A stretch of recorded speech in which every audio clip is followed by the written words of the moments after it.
Okay. Hi students, welcome to RS Academy Karnool. నేను మీ history Nagaraj. So ఈరోజు మనం Indian హిస్టరీలో ఆర్యన్ సివిలైజేషన్లో భాగంగా మనకు తెలంగాణ ఆంధ్రప్రదేశ్ రాష్ట్రాల్లో జరిగినటువంటి ఎస్ఐ కానిస్టేబుల్ అదేవిధంగా గ్రూప్ 2 గ్రూప్ 3 లాంటి కాంపిటేటివ్ ఎగ్జామ్స్లో ఈ ఆర్య నాగరికత అనేటువంటి చాప్టర్ మీద వచ్చినటువంటి ప్రీవియస్ బిట్స్ను ఈరోజు మనం చర్చిద్దాం. సో ఆర్య నాగరికత, దీన్ని మనము వేద నాగరికత అని చెప్తాం అనమాట. సో ఈ ఆర్య నాగరికత చూడండి, ఆర్య నాగరికత, ఆర్య నాగరికత లేదా దీనికే వేద నాగరికత అని పేరు అనమాట. ఈ ఆర్య నాగరికత లేదా వేద నాగరికత అని చెప్తాం, వేద నాగరికత అని చెప్తామన్నమాట. ఓకేనా. ఈ ఆర్య నాగరికత భారతదేశంలో క్రీస్తు పూర్వం 1500 సంవత్సరాల కాలం నుండి 600 సంవత్సరాల మధ్య కాలంలో ఈ ఆర్య నాగరికత లేదా వేద నాగరికత అనేది మన భారతదేశంలో వర్ధిల్లింది. ఓకేనా. It was the second civilisation in India.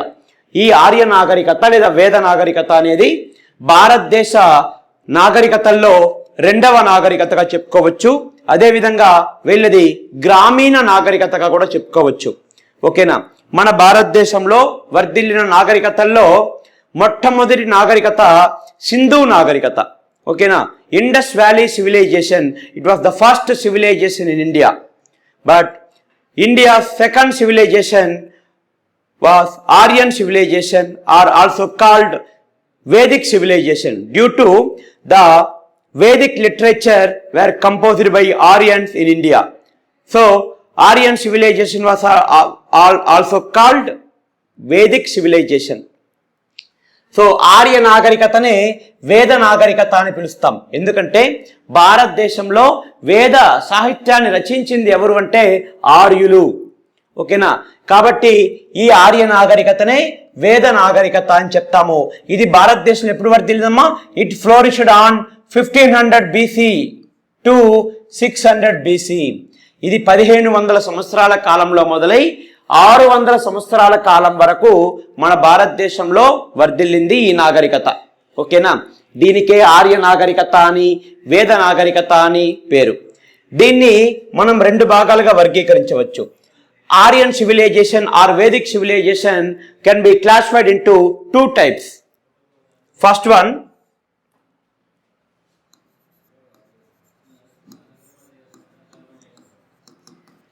early Vedic period. Early Vedic period. It flourished on 1500 BC to 1000 BC. And second one, later Vedic period. Later Vedic period. It flourished on 1000 BC to 600 BC. 600 BC. So Arya నాగరికతను లేదా వేద నాగరికతను మనం 2 భాగాలుగా వర్గీకరించవచ్చు. ఒకటి తొలివేద నాగరికత, రెండోది మలివేద నాగరికత అని చెప్తామన్నమాట. ఈ తొలివేద నాగరికత early Vedic period are also called Rigvedic period.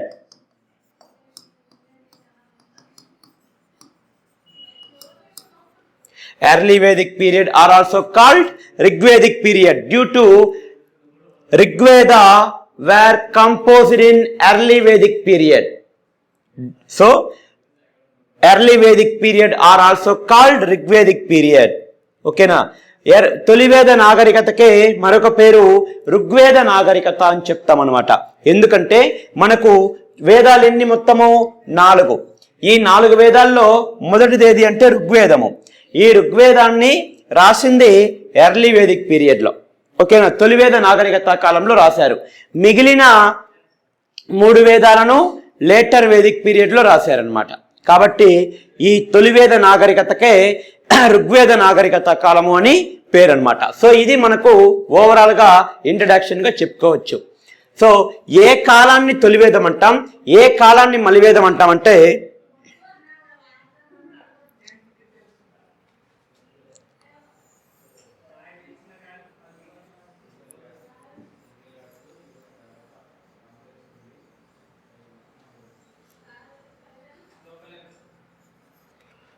చూడండి అమ్మా, దీన్ని సప్త సింధు పరివాహక ప్రాంతం అని చెప్తామన్నమాట. ఓకేనా, సప్త సింధు రీజియన్ అంటాం ఇంగ్లీష్లో. సప్త సింధు పరివాహక ప్రాంతం ఆర్ బ్రహ్మావర్త.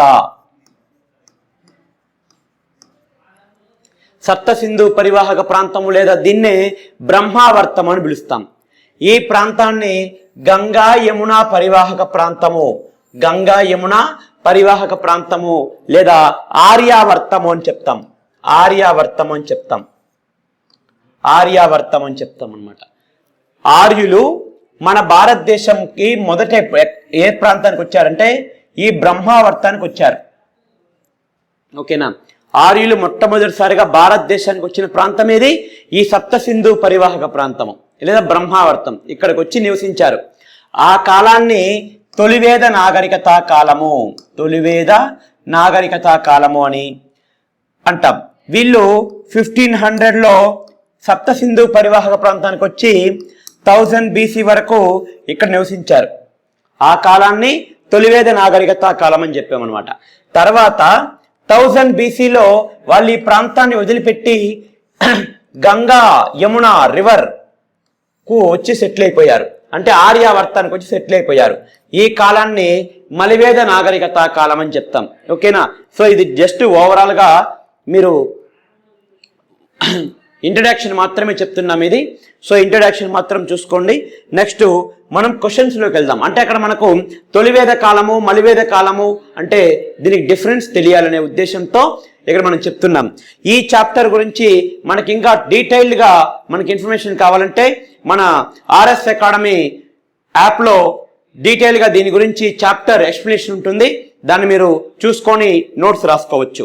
ఓకేనా, సో ఈ విధంగా తొలివేద కాలం ఆర్యులు ఈ సప్త సింధు పరివాహక ప్రాంతంలో నివసించిన కాలాన్ని తొలివేద నాగరికతా కాలము అని, తర్వాత గంగా యమున పరివాహక ప్రాంతంలో నివసించిన కాలాన్ని మలివేద నాగరికతా కాలము అని చెప్తామన్నమాట. ఓకేనమ్మా, సో ఇప్పుడు మనం క్వశ్చన్స్లోకి వెళ్దాం.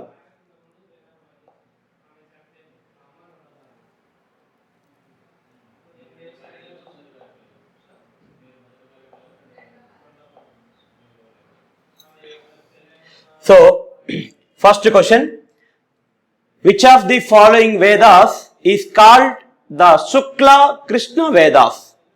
ఈ క్రింది వాణిలో ఏ వేదాన్ని శుక్ల వేదము కృష్ణ వేదంగా పేర్కొంటారు అని అడిగాడు బిట్టు. సో ఏది చూద్దాం. ఆప్షన్లో ఋగ్వేదం ఇచ్చాడు, సామవేదం ఇచ్చాడు, యజుర్వేదం ఇచ్చాడు, అధర్వణ వేదం ఇచ్చాడు. యజుర్వేదం ఇచ్చాడు, అధర్వణ వేదం ఇచ్చాడు. సో ఈ 4 వేదాల్లో శుక్ల కృష్ణ వేదాలుగా పేర్కొన్న వేదం ఏది అన్నాడు. దీనికి ఆన్సర్ యజుర్వేదము. ఓకేనమ్మా, యజుర్వేదము అని చెప్పచ్చు. యజుర్వేదంలో 2 భాగాలు ఉంటాయి. ఒకటి కృష్ణ యజుర్వేదము,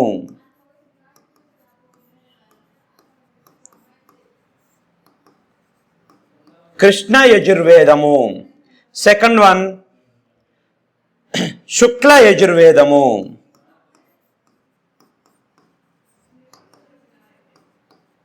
శుక్ల యజుర్వేదము అని మనకు 2 పార్ట్స్ ఉంటుంది ఇక్కడ. ఓకేనా, సో కృష్ణ దీన్ని మనం బ్లాక్ యజుర్వేద అని చెప్తాం, నల్ల యజుర్వేదము అంటాం. శుక్ల ఆర్ శ్వేత యజుర్వేద.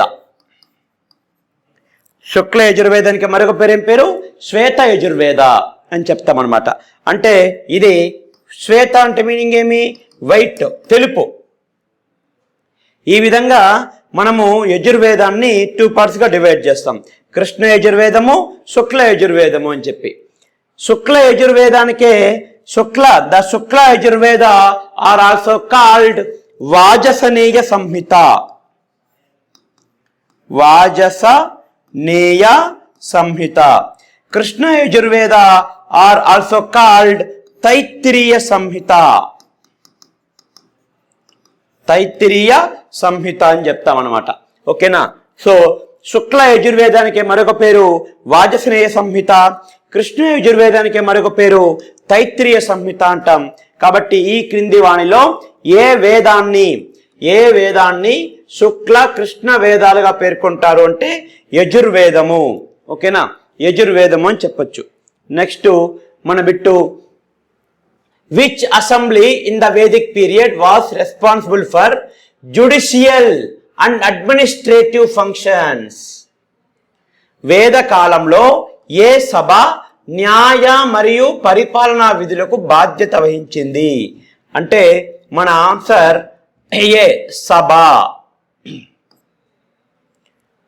సభ అనేటువంటి అసెంబ్లీ అన్నమాట. సో మన తొలివేద కాలంలో రాజన్ అనేవాడు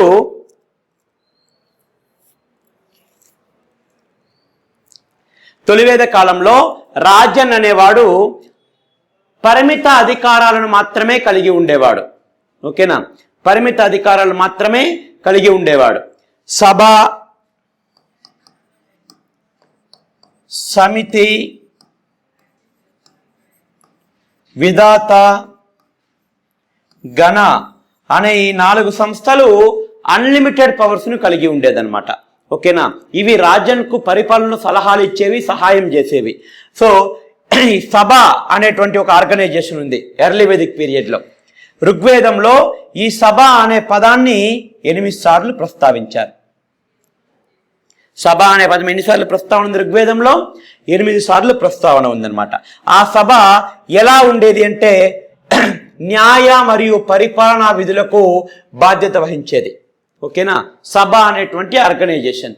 ఈ సభ అనే ఆర్గనైజేషన్లో ఆ జనలో ఉన్నటువంటి సభ్యులందరూ కురువృద్ధులు, వయోవృద్ధులు అందరూ ఇందులో సభ్యత్వాన్ని కలిగి ఉండేవారు సభ అనేటువంటి ఆర్గనైజేషన్లో. ఓకేనా, ఇది రాజన్కు న్యాయ మరియు పరిపాలనాపరమైనటువంటి విధులకు బాధ్యత వహిస్తుంది. సో మన ఆన్సర్ సభ. సో వర్ణ వ్యవస్థ యొక్క మూలాన్ని వివరించే పురుష సూక్త శ్లోకం ఏ గ్రంథంలో ఉంది అన్నాడు. ద పురుష సూక్త hands which describes the origin of the varna system is found in which text అన్నాడు. సో వర్ణ వ్యవస్థ అంటే మీనింగ్ ఏమి? వర్ణ వ్యవస్థ అంటే మనకు 4 వర్ణాలు ఉన్నాయమ్మా. మొత్తం 4 వర్ణాలు ఉన్నాయి. ఏవేవి? బ్రాహ్మణ,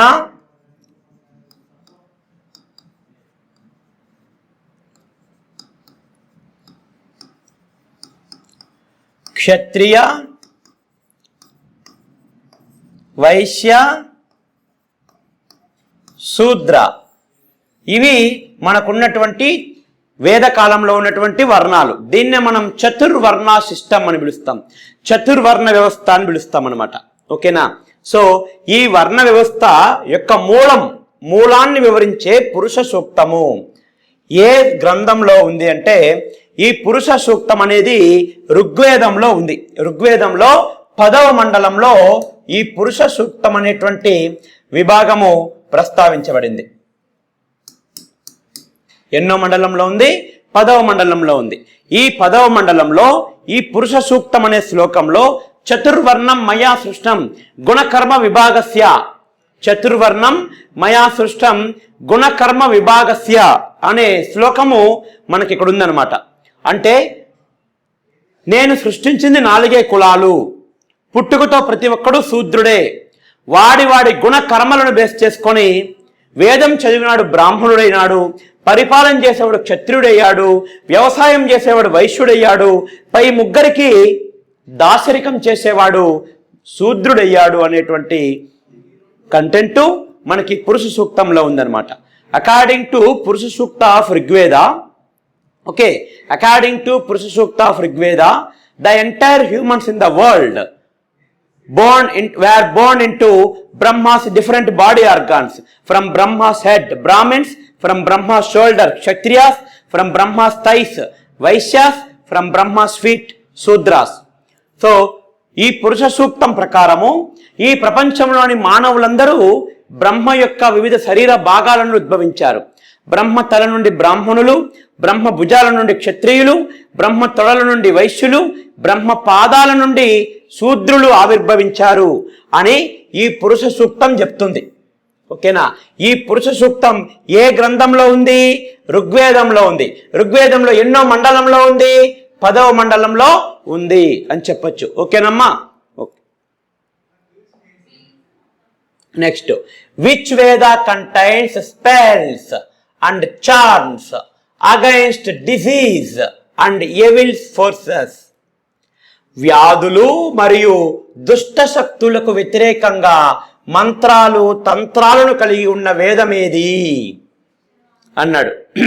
సో యజుర్వేదమా, సామవేదమా, అథర్వణ వేదమా, ఋగ్వేదమా, ఈ 4 వేదాల్లో ఏది మంత్రతంత్రాలను కలిగి ఉంది అంటే, మంత్రతంత్రాలను కలిగిన వేదము ఆత్మల గురించి, ప్రేతాత్మల గురించి, వాటిని పారద్రోలేటువంటి మంత్రాల గురించి, తంత్రాల గురించి చెప్పినటువంటి వేదం ఏది అంటే యజుర్వేదము. ఏ వేదము? యజుర్వేదము అని చెప్పొచ్చు.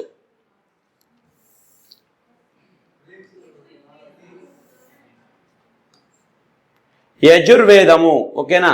యజుర్వేదం. సో మన ఆప్షన్ యజుర్వేదం.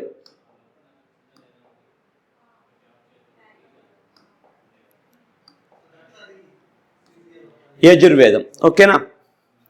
Next, the economical life of the later Vedic age was primary based on. మలివేద యుగం యొక్క ఆర్థిక జీవితం ప్రధానంగా వీటిపై ఆధారపడి ఉంది. మలివేద కాలం యొక్క ఆర్థిక జీవితము ప్రధానంగా ఈ 4 వేటిపై ఆధారపడి ఉంది. The economic life of the later Vedic age was primarily based on hunting and gathering, వేట మరియు సేకరణ, అగ్రికల్చర్ అండ్ పాస్టోరలిజం, వ్యవసాయము మరియు పశువుల పెంపకం, ఇండస్ట్రీ అండ్ క్రాఫ్ట్స్, పరిశ్రమలు మరియు చేతి పనులు, ఫిషింగ్, చేపలు పట్టడం. ఈ 4 మలివేద యుగం యొక్క ఆర్థిక జీవితం ప్రధానంగా దేనిపై ఆధారపడిందంటే వ్యవసాయము మరియు పశువుల పెంపకము. తొలివేద కాలంలో అయితే ఓన్లీ పశువుల పెంపకం మీద మాత్రమే వారి యొక్క ఆర్థిక జీవన విధానము ఆధారపడి ఉండేది. ఆ కాలంలో, తొలివేద కాలంలో ప్రజల యొక్క ప్రధాన వృత్తి పశుపోషణ.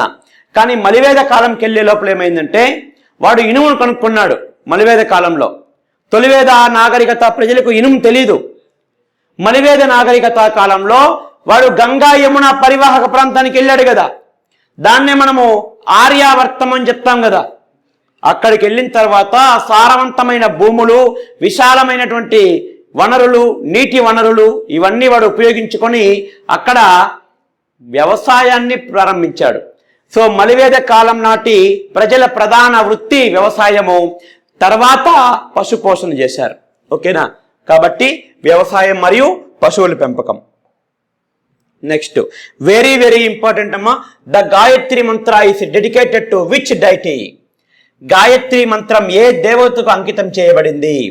సో ఈ గాయత్రి మంత్రము మనకందరికి కూడా బాగా తెలుసు. ఇది ప్రపంచంలోనే అత్యంత ప్రాముఖ్యమైనటువంటి మంత్రంగా చెప్పుకోవచ్చు గాయత్రి మంత్రాన్ని. ఈ గాయత్రి మంత్రం ఏ వేదంలో ఉంది అంటాడు. గాయత్రి మంత్రం ఏ వేదంలో ఉందంటే ఋగ్వేదంలో ఉంది. ఋగ్వేదంలో మొత్తం 10 మండలాలు ఉన్నాయి కదా. ఆ 10 మండలాల్లో ఈ గాయత్రి మంత్రము ఋగ్వేదంలోని ఎన్నో మండలంలో ఉంది అంటే ఈ గాయత్రి మంత్రం ఋగ్వేదంలోని 3వ మండలంలో ఉంది. ఓకేనా? ఈ గాయత్రి మంత్రాన్ని ఎవరు రాశారు? విశ్వామిత్రుడు.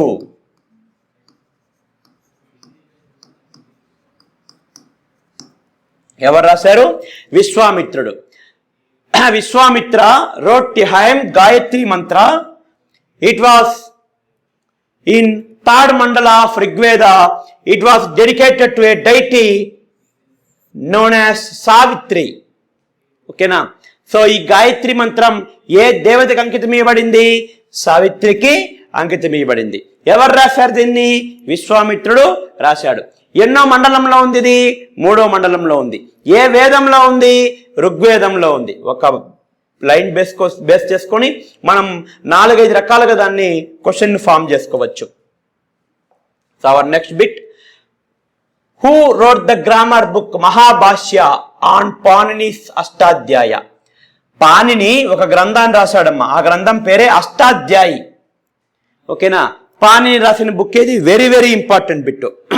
పాణిని రాసిన గ్రంథం ఏది అంటే అష్టాధ్యాయి.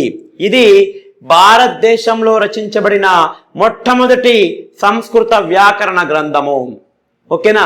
ఆ సంస్కృత వ్యాకరణ గ్రంథమైన అష్టాధ్యాయి అనే గ్రంథం పైన మహాభాష్యము అనే వ్యాకరణ పుస్తకాన్ని రాసినవాడు పతంజలి.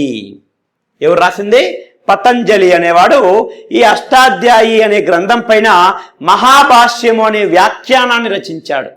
ఈ పతంజలి పుష్యమిత్ర శృంగార ఆస్థాన కవి.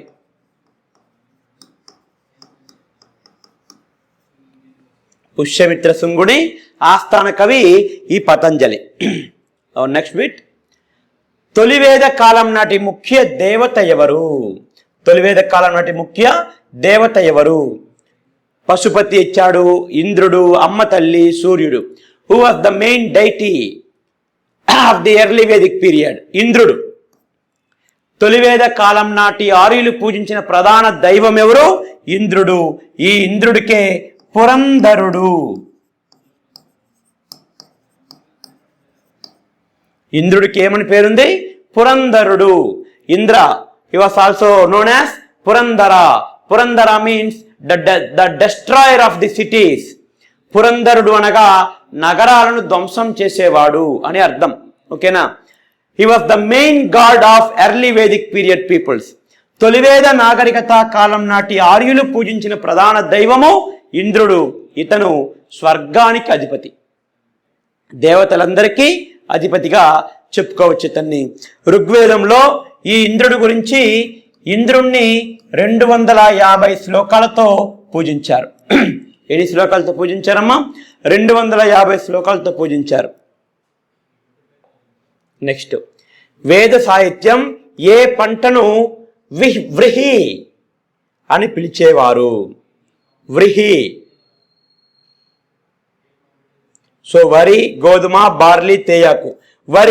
వరి పంటను వ్రీహి అని పిలిచేవారనమాట. ఓకేనా? నెక్స్ట్, ఋగ్వేద భారత రాజకీయ నిర్మాణానికి సంబంధించి క్రింది వాటిలో సరైన ఆరోహణ క్రమం ఏది అన్నాడు. సో ఋగ్వేద కాలంలో అంటే తొలివేద కాలంలో ఇద్దరు లేదా ముగ్గురు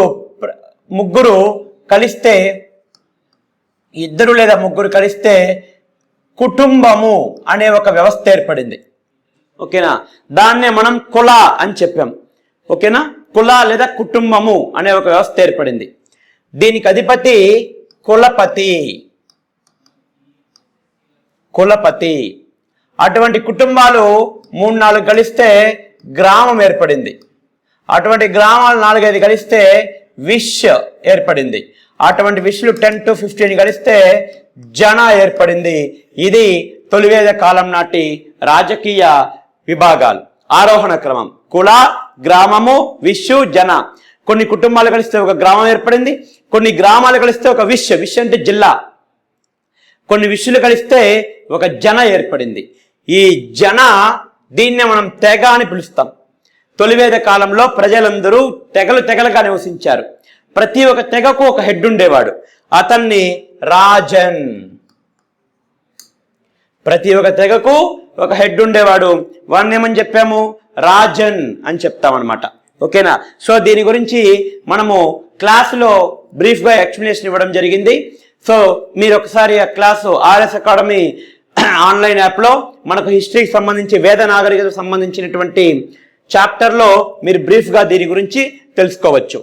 సో చూడండి, కుల, గ్రామము, విషు, జన. ఇది ఆన్సర్ సి. ఓకేనా? ఆరోహణ క్రమం. అవరోహణ క్రమం అడిగుంటే కింద నుంచి పైకి జన, విషు, గ్రామము, కుల. చూడండి, జన ఇక్కడ ఇచ్చాడు, జన, విషు, గ్రామము, కుల. ఇలా చెప్పుకోవచ్చు. Very very important bit. The arctic home of Vedas అనే గ్రంథాన్ని ఎవరు రాశారు అంటే Bal Gangadhar Tilak. Very very important. ఓకేనా? The arctic home of Vedas అనే గ్రంథాన్ని ఎవరు రాశారమ్మా? బాల గంగాధర్ తిలక్ రాశాడు. నెక్స్ట్, నియోగ అనేది దేనికి సంబంధించింది? వితంతు వివాహము, బాల్య వివాహము, వ్యభిచారము, సతీ సహగమనము. విడో మ్యారేజు, చైల్డ్ మ్యారేజు, ఆడల్టరీ, సతీ సహగమన. సో ఇది వితంతు వివాహం కిందకు వస్తుంది. నియోగ. తొలివేద కాలంలో ఈ నియోగ అనే వ్యవస్థ ఉండేదన్నమాట. అంటే మీనింగ్ ఏమంటే, నియోగ అంటే ఇప్పుడు ఒక భర్త ఉంటాడు, హస్బెండ్కి ఒక వైఫ్ ఉంటుంది, ఈ హస్బెండ్కి ఒక బ్రదర్ ఉంటాడు. ఓకేనా?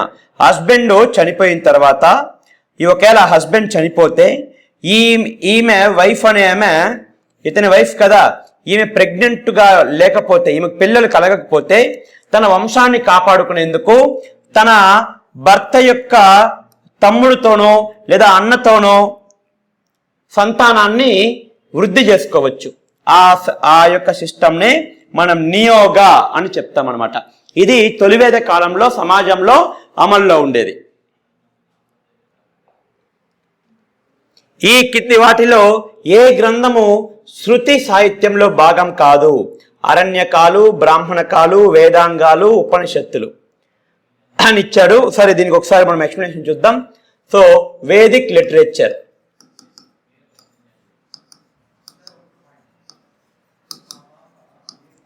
వేద సాహిత్యము అని అంటాం దీన్ని. ఓకేనా? It contains 2 parts. ఒకటి శృతి లిటరేచర్, రెండోది స్మృతి లిటరేచర్.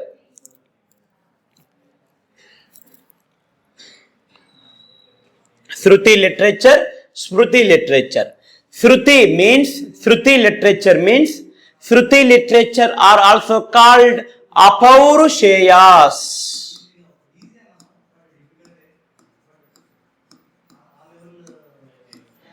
శృతి సాహిత్యానికి మరొక పేరేం పేరంటే అపౌరుషేయాలు. ఆ ప్లస్ పౌరుషేయాలు అంటే ఆ పౌరు అంటే మానవులు కానటువంటి వాళ్ళు, పౌరులు కానటువంటి వారు అపౌరులు.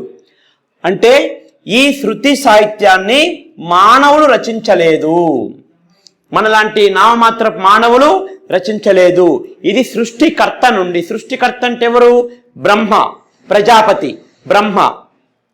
ఆ ప్రజాపతి లేదా బ్రహ్మ నుండి ఇది డైరెక్ట్గా మన ఋషులైన విశ్వామిత్రుడికి, వ్యాసుడికి, ఓకేనా, భరద్వాజ, ఇటువంటి వాళ్ళకు అందింది. ఓకేనా? కాబట్టి దీన్ని మానవులు రచించలేదు. కాబట్టి దీనికి ఏమని పేరు? అపౌరుషేయాలు అని పిలుస్తాం దేన్ని? శృతి సాహిత్యాన్ని. ఓకేనా? దీని కిందకి ఏమేమి వస్తాయంటే వేదాలు, అరణ్యకాలు, బ్రాహ్మణకాలు,